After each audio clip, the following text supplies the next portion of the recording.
No matter the kind of cake, knowing the fundamentals of frosting will set you up for excellent results. While it's not rocket science, there are things that could turn your frosting into a major fail. Here are mistakes everyone makes when frosting a cake.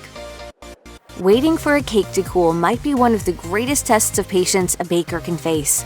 It smells so good straight out of the oven, and you're ready to get the frosting on it and start eating. Or maybe you underestimated how long it would take to bake, cool, and frost a cake, and you're short on time. Either way, frosting a warm cake is very likely going to end in disaster. Most frostings are butter or fat-based, and of course, fat typically melts when it gets warm. So it should come as no surprise that frosting a warm cake with a soft, room-temperature buttercream or ganache will lead to the frosting melting in and on your cake, pooling on the cake plate in a gloppy mess. To avoid this, let your cake cool completely. It shouldn't be warm to the touch on the top or bottom of the cake layers. Ideally, it'll be cool to the touch when it's good to go. If you're really crunched for time, or just really impatient, you can pop your cake layers in the freezer to chill quickly. Check them every 10 minutes or so and remove them promptly when they're cool, but not freezing. Miss Hiller? The water's boiling. Hello! It's completely normal when cakes form a domed top while rising in the oven.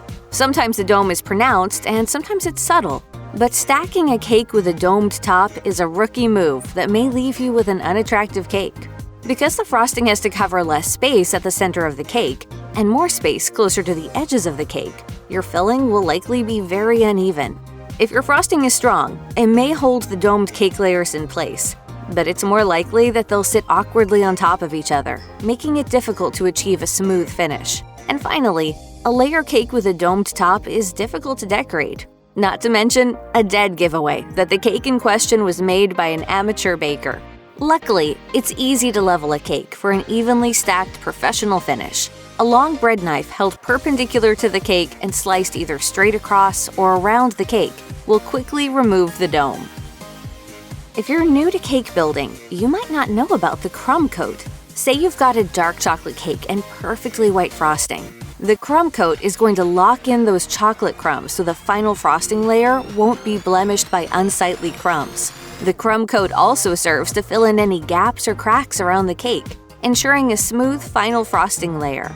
At the end of the day, you really don't want to skip the crumb coat. To achieve crumb coat greatness, first fill and stack your layers as usual. Once your cake is stacked, apply a thin layer of frosting to the top and sides of the cake, making sure to fill in gaps where needed. With a long offset spatula or cake scraper, spread the frosting evenly across the cake. Parts of the cake may peek out through the frosting, which is how the popular naked cake look is made. On top, make sure there are no crumbs hanging out and a smooth and even surface that will play well with the final frosting layer. Once you've put on your crumb coat, take a look at the top of the cake at eye level to ensure that it's even. Then, pop the cake in the refrigerator for 30 minutes to let all of the frosting set, locking the crumbs into the frosting and helping to stabilize your cake for the final layer.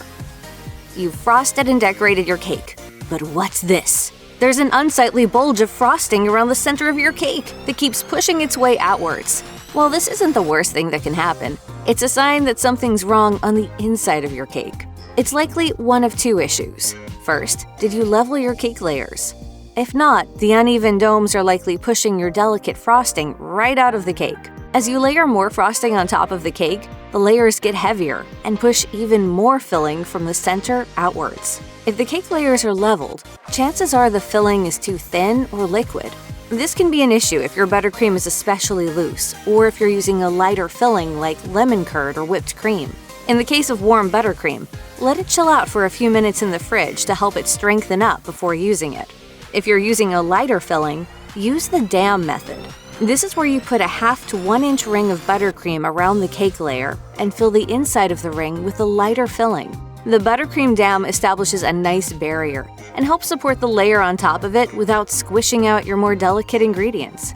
Then you can proceed with the crumb coat and initial cake chilling for extra support.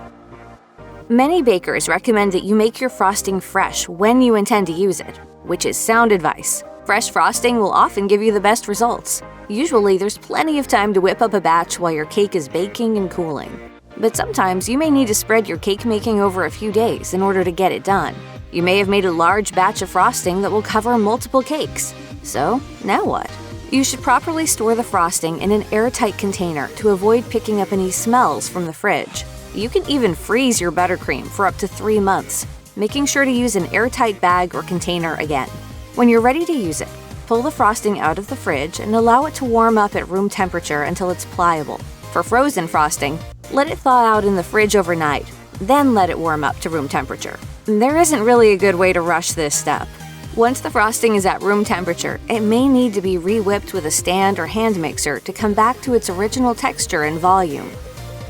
Every cake maker will experience it at some point. The frosting just isn't whipping up the way it's supposed to, or you've added too much liquid in the form of milk or food dye, and now your frosting is more like a glaze than the frosting you really wanted. In a rush, you rationalize that it will somehow firm up once it's on the cake. You set out to frost your baked good, ignoring the dripping frosting. You start to notice the layers sliding in different directions and tell yourself that the outer layer of frosting will hold it all together. Alas, it does not. When you're finished, the cake looks more like a middle school science project gone wrong than a beautiful, candle-bedecked birthday cake. The Hummingbird Bakery reports that, sadly, a runny frosting will never magically firm up.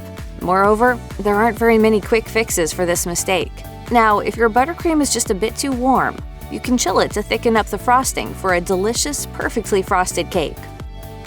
Again, this isn't the biggest mistake you can make. Air bubbles in frosting are a pretty common stumbling block in the cake world. Frosting that has been over-whipped forms air bubbles that can be small or large, depending on how fast and how long the frosting was whipped. If you don't notice that it's over-whipped in the bowl, you'll definitely notice when you're trying to frost the cake.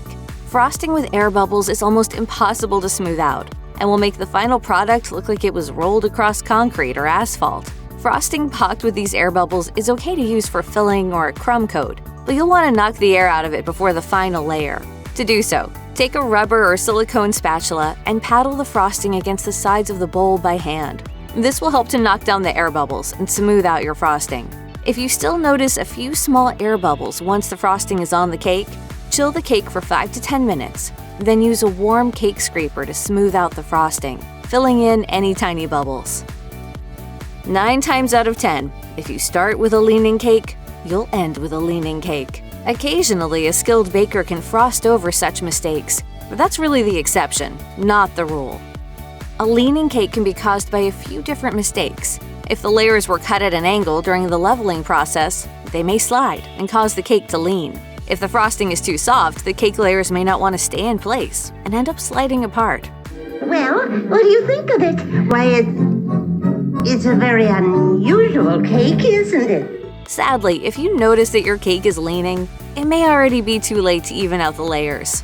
There's also the chance that your frosting method will cause your otherwise straight cake to lean. Take care to use even pressure when frosting around the cake to avoid pushing your cake into a lean. Make sure to center your cake on the board, especially if you're using a cake turntable, for best results. If you want attractive results, it's worth investing in a few tools that will dramatically improve your technique and final product. With the popularity of cake making and decorating, it's a lot easier to find cake tools in stores and online. Making beautiful cakes at home takes a little bit of practice. Some of the basic tools you'll need include piping bags and decorating tips, among others. And if your kitchen isn't already equipped with a silicone spatula, now's the time to pick a few up. You'll also want to invest in an offset spatula for leveling off frosting on top of your cake and between the layers. If your offset spatula is long enough, you can also use it to smooth out the outside of your cake.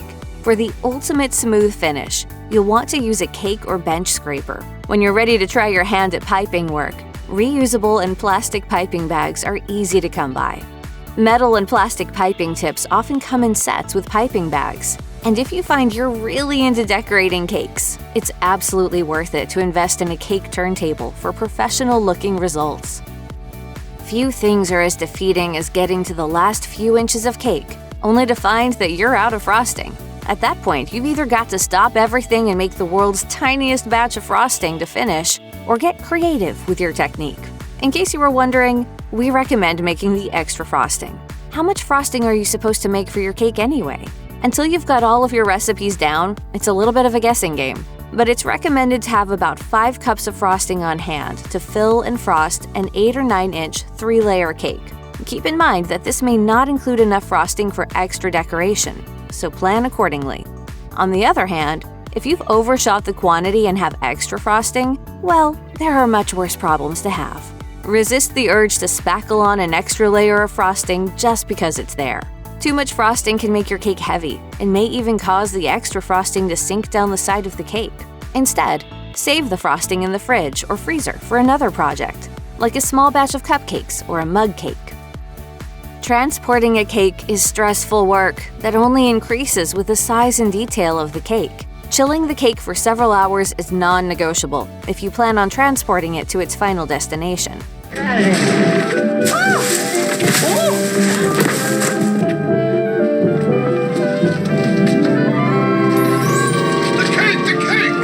A room temperature cake on an even mildly warm day is a recipe for disaster. One quick stop or pothole can bounce the cake, sending the layers sliding in different directions, and decorations smashed against the inside of the box. Sometimes a cake wreck is beyond your control, but making sure your cake is chilled all the way through before transporting cuts way down on the chance for disaster. If you're traveling a long distance with the cake, like an hour or more, you may even want to freeze it before moving it. Make sure the cake sits on a flat surface in your vehicle and is secured either with a seatbelt or tied down. Bungee cords work great here.